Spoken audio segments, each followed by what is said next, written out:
Bangladesh football দীর্ঘদিন ধরেই অপেক্ষায় ছিল এমন একজন ফুটবলারের, যাকে কেন্দ্র করে বদলে যেতে পারে পুরো দেশের ফুটবলের গল্প। আর সেই গল্পের নায়ক হামজা চৌধুরী।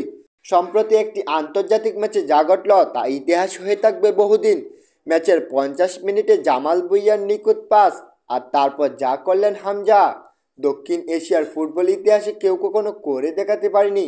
দেহটা বাতাসে তুলে এমন এক নিখুঁত সংযোগ, যেন বল আর পা এক মুহূর্তের জন্য শিল্পীর তুলিতে আঁকা কোনো ছবিতে পরিণত হলো। মুহূর্তে স্টেডিয়াম স্তব্ধ।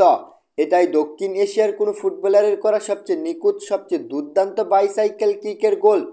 এমন একটা মুভ, এমন আত্মবিশ্বাস, এমন টেকনিক, এ যেন ঘোষণা করে দিল হামজা শুধু বাংলাদেশের না, পুরো দক্ষিণ এশিয়ার প্রথম সুপারস্টার।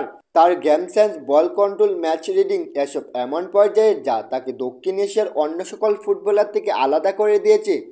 প্রতিপক্ষ দল এখন নতুন করে চোখ আঁকতে হয় তাকে নিয়ে, কারণ হামজার পা থেকে যে কোনো মুহূর্তে বেরিয়ে আসতে পারে কোনো ম্যাজিক্যাল পাস, কোনো ড্রিবল, অথবা ঠিক আজকের মতো একটা বিস্ময়কর গোল।